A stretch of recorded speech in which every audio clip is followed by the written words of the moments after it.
spring, 1943, the South Pacific, the smell of aviation fuel mixed with salt spray, the distant rumble of Pratt & Whitney engines warming up on a pitching carrier deck. And somewhere high above the Solomon Islands, 4 American pilots were about to learn a trick that would rewrite the rules of aerial combat. A trick taught by a man who shouldn't have been there. A trick involving nothing more than 4 matchsticks, and the willingness to make yourself look like prey. Before we dive into this story, hit that subscribe button right now and drop a comment telling me where you're watching from around the world. London? Tokyo? New York? I read every single one, and this story connects us all across history. Because what happened next in those blood-soaked skies wasn't just a battle.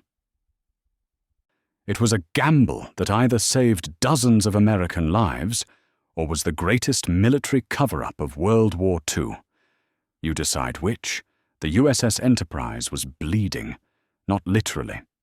But week after week, the carrier was losing pilots to an enemy they couldn't beat. The Japanese A6M Zero, sleek, nimble, and engineered for dogfighting, was cutting through American F4F Wildcats like a blade through paper. The Wildcat wasn't a bad aircraft. It was tough. It could take punishment. Its Grumman engineers had built it to survive, not to dance. But against the Zero, it was a heavyweight boxer facing a fencer. Every time American pilots tried to turn with the Japanese, they lost. Every time they climbed, the Zeros climbed faster. Every time they dove away, the Zeros followed. And men died. Lieutenant Jack Reynolds had watched 3 of his squadron mates go down in flames in just 2 weeks. Good men. Men who'd flown beside him since training in San Diego. Men whose letters home now sat undelivered in the ship's mail room. Reynolds was 24 years old. He felt 50. The officers in the ready room spoke in hushed tones. Morale was cracking. Some pilots were starting to hesitate before climbing into their cockpits, a hesitation that could kill you faster than any enemy bullet. The Navy brass knew something had to change. Fast. But what could they do? The Zeros were superior in almost every measurable way. Faster climb rate, tighter turn radius, better visibility. The only advantages the Wildcat had were armor, firepower, and the ability to absorb damage. But you had to hit the enemy first to make that matter. And the Americans weren't hitting them. They were dying. That's when the British commander arrived. Nobody on the Enterprise had requested him. Nobody had even heard his name before. One morning in early May, he simply stepped aboard during a resupply stop at Espiritu Santo. His uniform was Royal Navy, his accent crisp London, and his orders, supposedly, came from some Joint Allied Command liaison that half the American officers weren't even sure existed. His name was Commander Harold Whitmore, but everyone would come to call him Harry. He was 41 years old, lean as a whip, with greying temples and eyes that looked like they'd already seen the war end badly once before. He carried no weapons, no fancy equipment, just a worn leather briefcase, a pipe that he never seemed to light, and a reputation that followed him in whispers. Whispers said he'd flown in the Battle of Britain. Others said he'd never flown at all, that he was a tactician, a theorist, someone who studied air combat like a chess problem. A few claimed he'd been involved in some classified operation over the Channel that turned the tide of dogfights in 1940. But none of that mattered to the exhausted American pilots of the Enterprise. What mattered was this: the brass was desperate enough to listen to a foreigner with an idea. And desperation in war is often the mother of madness. Commander Whitmore didn't waste time with pleasantries. The morning after his arrival, he requested a briefing with the squadron leaders. No fanfare. No formal introduction. just a quiet meeting in the carrier's cramped intelligence room, where maps of the Solomon Islands covered every wall and the air smelled like coffee and cigarette smoke. Lieutenant Reynolds was there. So were 8 other Wildcat pilots, all veterans, all exhausted. They slouched in metal chairs, eyes shadowed, waiting to hear what this British officer could possibly tell them that they didn't already know. Whitmore stood at the front of the room. He didn't smile. He didn't try to win them over with charm. He simply looked at them, really looked, like he was measuring each man's will to live. Then he spoke. "You're losing because you are fighting their fight." The room stayed silent. A few pilots exchanged glances. One, Lieutenant Rourke, a hothead from Boston, leaned back and crossed his arms. Whitmore continued. "The Zero is a superior aircraft in a turning battle. You know this. Your commanders know this. The Japanese certainly know this. So why do you keep turning with them?" Rourke spoke up. "Because if we don't turn, they get on our 6 and shoot us down anyway." Whitmore nodded slowly. "Exactly. You're damned if you do, damned if you don't. So you need a third option." He reached into his pocket and pulled out a small box of matches, the kind you'd use to light a stove. He opened it, took out 4 matchsticks, and placed them on the table in front of the pilots. No one said a word. Whitmore arranged the matchsticks into a tight diamond shape. 4 points, 4 sticks. He tapped the one at the front. "This," he said, "is your lead pilot. He's bait." Then he tapped the 3 behind. "These are your killers." Reynolds leaned forward. "Bait?" Whitmore met his eyes. "Yes, you make yourself look vulnerable. Weak. Slow. You let the Zeros commit to an attack they think they'll win. And when they do," he slid the 3 rear matchsticks inward, forming overlapping lines of fire. "Your wingmen execute a crossfire kill box from angles the enemy never sees coming." The room was dead quiet. Then Rourke laughed, a short, bitter bark. "That's suicide." Whitmore didn't flinch. "No. Suicide is what you're doing now, fighting fair against an aircraft built to beat you in a fair fight."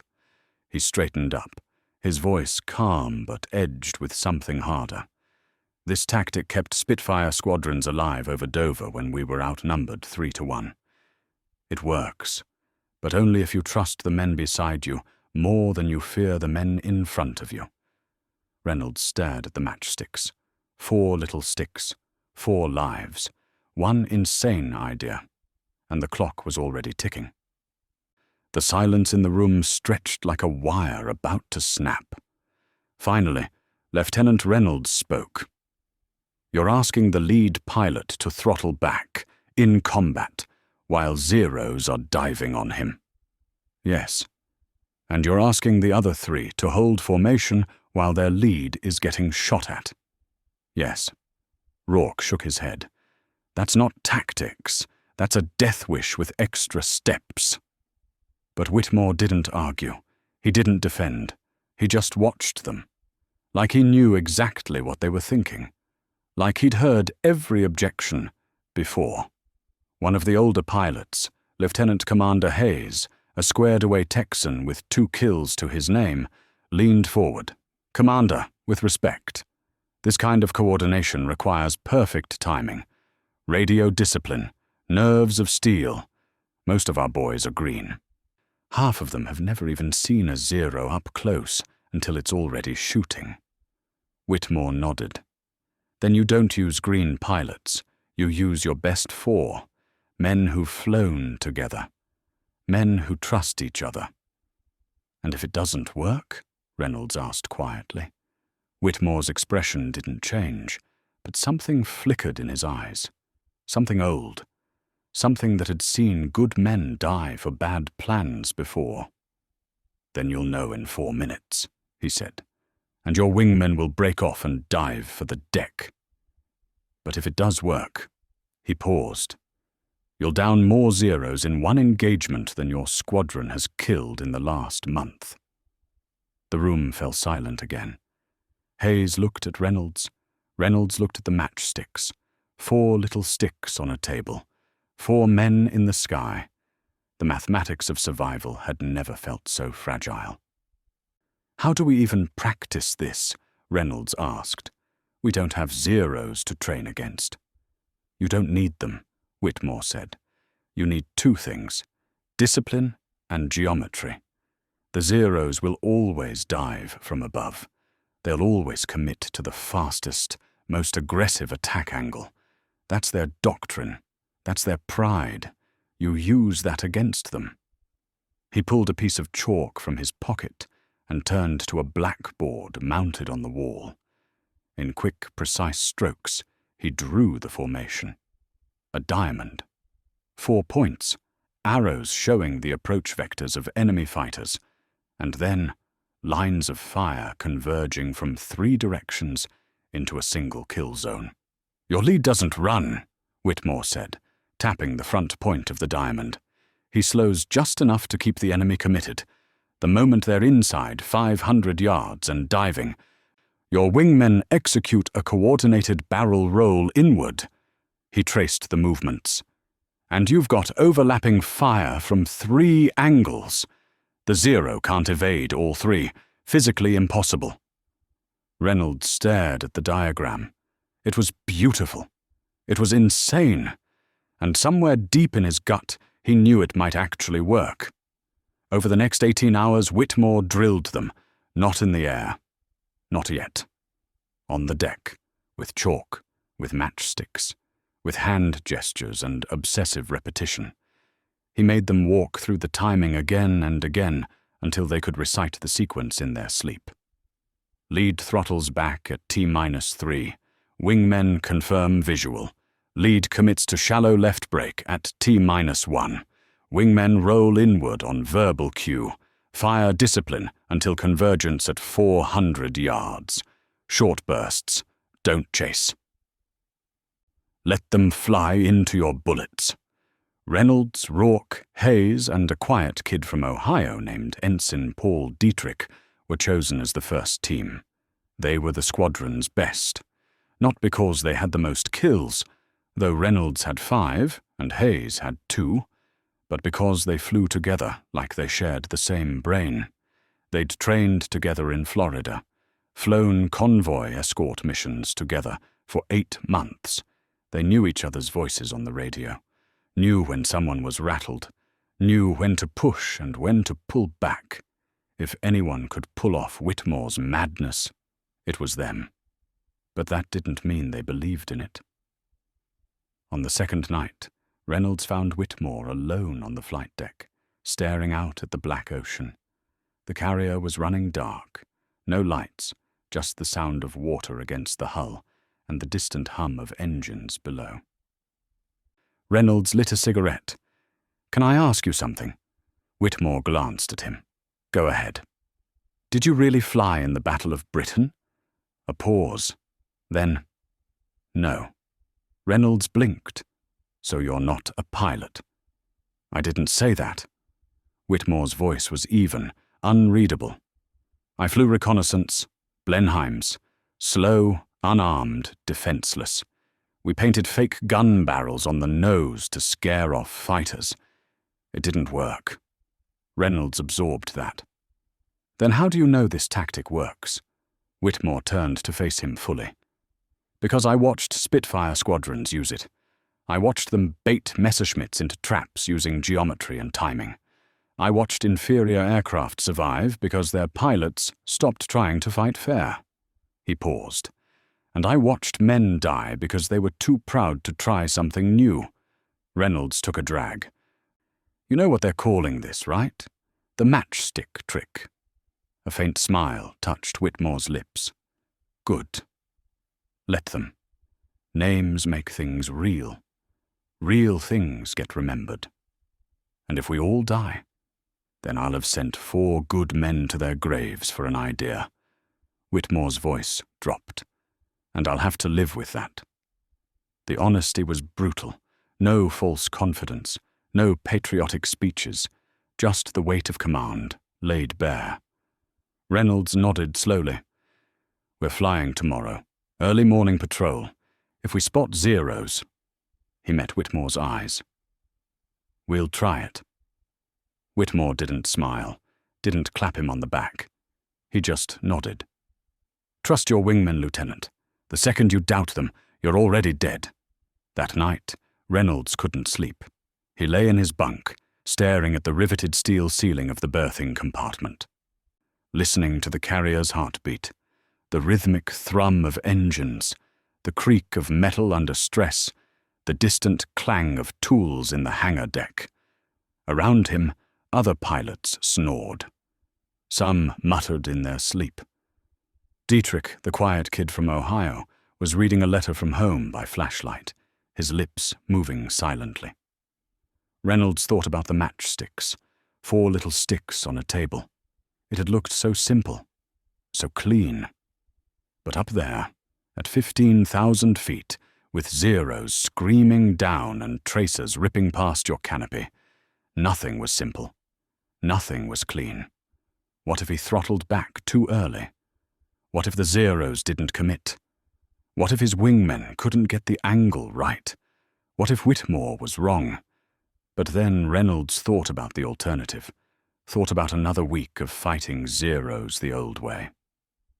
Thought about watching another friend spiral into the ocean trailing smoke.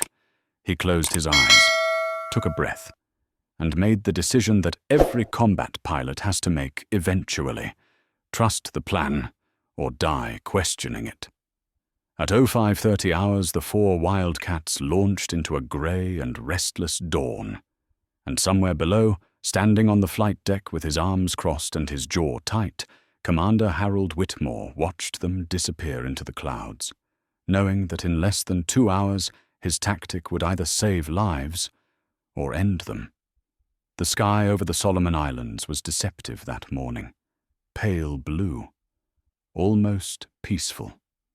The kind of sky that made you forget there was a war on. Below, the ocean stretched out like hammered steel, dotted with green islands that looked like emeralds scattered across a table. Reynolds led the formation north at 12,000 feet. Behind him, in perfect diamond spacing, flew Hayes on his right wing, Rourke on his left, and Dietrich tucked in tight at the rear point. Radio discipline, clean formation, eyes scanning every quadrant of sky. For 40 minutes, nothing. Just the steady drone of their engines, the smell of oil and exhaust, the weight of waiting. Then Hayes's voice crackled over the radio. Calm. Clipped. Contacts. High. 2 o'clock. 8 bogies. Reynolds's heart kicked into a higher gear. He banked slightly, squinting into the sun. And there they were. Zeros. 8 of them, stacked in loose formation at 15,000 feet, prowling like sharks that had just caught a scent. Reynolds keyed his mic. "I see them. Hold formation. Stay tight." His hand was steady on the stick, but inside, his mind was racing. This was it. This was the moment. Either Whitmore's tactic worked, or they were about to become 4 more names on the casualty list. The Zeros began their descent. Slow at first. Casual. Like they'd done this 1,000 times before. Because they had. To them, 4 Wildcats were just 4 more kills. Easy prey. Reynolds took a breath. Then another. He could feel the eyes of his wingmen on him, waiting for the call, waiting for him to either commit to the insanity or break formation and run. "Remember the sequence," he said quietly into the radio. "I'm bait. You're the trap. Trust the geometry." "Copy," Hayes said. "Copy," Rourke muttered. "Ready," Dietrich whispered. The Zeros dove. Reynolds watched them come, watched them commit, watched them accelerate into attack speed, hungry and confident. 3 of them locked onto him, drawn to the lead aircraft like wolves to the straggler. This was the moment Whitmore had described. the moment of maximum danger and maximum opportunity. Reynolds throttled back. Not much, just enough to look like he was slow, vulnerable, a wounded bird. The Zeros ate it up. They tightened their dive, closing the distance fast. 500 yards, 400. Reynolds could see the red circles on their wings now, could almost feel the guns lining up on his cockpit. Every instinct in his body screamed at him to brake, to dive, to run. But he held.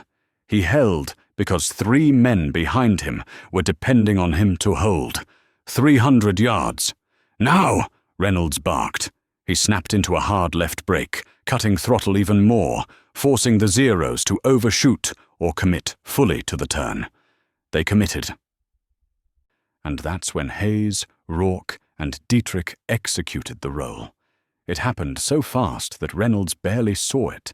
1 second, the Zeros were diving on him, confident and deadly. The next, they were flying into a storm of crossfire they never saw coming. Hayes rolled inward from the right, his .650 caliber machine guns roaring to life. Rourke mirrored him from the left, his tracers arcing in from the opposite angle, and Dietrich, quiet, steady Dietrich, came up from below, his guns stitching a line of fire through the center of the kill zone. 3 directions, overlapping fire, no escape. The lead Zero tried to break left. Too late. Hayes's bullets tore through its wing root, and the aircraft shuddered, trailing smoke. It rolled inverted and plummeted toward the ocean. The second Zero attempted a climb. Rourke's guns caught it mid-pull. Shredding the fuselage, the canopy exploded in a spray of glass and blood. The Zero spun out, trailing fire. The third Zero pilot, smarter, faster, snap-rolled right and tried to dive away. But Dietrich was already there, anticipating the move. His burst was short, precise. The Zero's engine coughed black smoke, and the aircraft nosed over, falling. 3 kills in 12 seconds. The remaining 5 Zeros scattered, their confidence shattered. They'd expected easy targets. Instead, they'd flown into a meat grinder. Reynolds rolled back into formation, his hands shaking on the stick. "Form up! Stay tight!" The Wildcats reformed the diamond. Tight, disciplined, ready. The Zeros regrouped at a distance, circling like predators reassessing their prey. For a long moment, nothing happened. The 2 formations stared at each other across 3,000 feet of empty sky. Then one of the Zeros made another pass. A lone wolf, either braver or more foolish than the rest. Bad choice. The Wildcats executed the sequence again. Bait, break, crossfire. The Zero never stood a chance. It tumbled into the ocean, trailing fire and debris. The remaining 4 Zeros turned and ran. They didn't climb, didn't circle for another attempt. They just ran. For the first time in months, American Wildcats had sent Japanese Zeros fleeing. Reynolds keyed his mic, his voice hoarse. "All birds, sound off." 2 intact, Hayes said. 3 intact, Rourke said. And there was something like wonder in his voice. 4 intact, Dietrich said quietly. 4 Wildcats, 4 pilots, no losses, 6 Zeros destroyed. And as they turned south toward the carrier, Reynolds realized his hands had stopped shaking. Not because the danger was over, but because they'd just proven that the impossible could be done.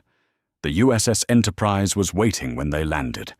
By the time Reynolds climbed out of his cockpit, his legs felt like rubber. Adrenaline crash. Delayed shock. The flight deck crew swarmed the Wildcats, checking for damage, counting the bullet holes. Hayes's aircraft had taken 2 hits in the tail. Dietrich's had a gouged wingtip from a near miss. But all 4 birds were flyable. All 4 pilots were alive. The other squadron pilots stood in silence, watching as the 4 men walked across the deck. No one cheered. No one clapped. They just stared, like they were looking at ghosts. Because, in a way, they were. Rourke finally broke the silence.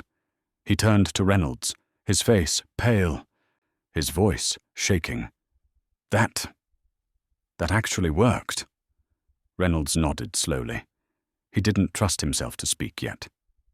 Commander Whitmore was standing near the island superstructure, arms crossed, face unreadable. As Reynolds passed, their eyes met. Whitmore didn't smile, didn't congratulate him.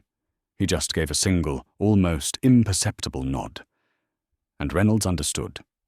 This wasn't celebration. This was confirmation. The Matchstick Trick was real, and the war had just changed. Word traveled fast on an aircraft carrier. By evening, every pilot on the Enterprise knew about the engagement. 6 Zeros down, 4 Wildcats untouched. The impossible made possible by a formation nobody had heard of a week ago. They called it the Matchstick Formation.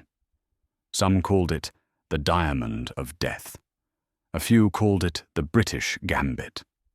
But officially, the Navy logged it as Experimental Intercept Pattern 17A, because Commander Harold Whitmore wasn't supposed to be there. His advisory mission with American forces was technically unauthorized. British Command had sent him as an observer, not an instructor. Sharing tactical innovations with Allied forces required channels, approvals, paperwork. Whitmore had skipped all of it. So the Navy brass made a decision. Keep the tactic, bury the source. Over the next 3 weeks, the Matchstick formation was quietly disseminated to other squadrons, not through official channels, not through training manuals, but through the oldest network in military history, word of mouth. Pilots talked. Squadron leaders compared notes. Combat reports mentioned overlapping defensive fire patterns and coordinated brake maneuvers, and the results spoke for themselves. Wildcat squadrons across the Pacific started racking up kills against Zeros. Not every time, not without losses, but enough to shift the balance, enough to give American pilots something they'd been missing for months: hope. The Japanese began to notice. Zero pilots started approaching Wildcat formations with more caution. The easy kills dried up. Tactical doctrine shifted, all because of 4 matchsticks on a table, all because a British commander broke the rules, and all while Harold Whitmore prepared to face the consequences of what he'd done. Commander Whitmore returned to London in late August 1943. He expected a court-martial. What he got was a summons to Whitehall. The Admiralty building was cold that morning, all stone and echoes and the weight of centuries. Whitmore walked through corridors lined with portraits of naval heroes, men who'd shaped empires and won wars, men who'd followed orders. He was shown into a windowless office where 3 senior officers waited. No introductions, no pleasantries, just hard eyes and folded hands. The interrogation was brief.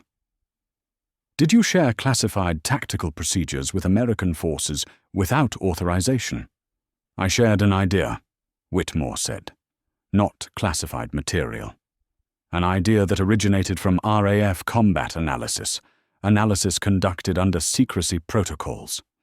An idea, Whitmore repeated, that saved Allied lives. The room fell silent. One of the officers, an admiral whose chest was covered in ribbons from the last war, leaned forward. You put us in a difficult position, Commander. We can't officially acknowledge what you did, but we also can't ignore the results. Whitmore said nothing. The admiral slid a folder across the desk. This arrived 3 days ago, from Admiral Nimitz, Commander-in-Chief, U.S. Pacific Fleet. Whitmore opened it.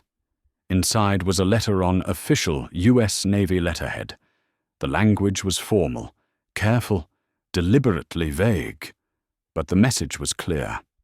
Whatever Whitmore had done, the Americans were grateful. Clipped to the letter was something else, A single matchstick mounted in a small glass frame. Engraved on the brass plate below were 4 words: "The day we outsmarted death." Whitmore stared at it for a long moment. The Admiral spoke again, his voice softer now. "You're not being court-martialed, Commander. You're being reassigned.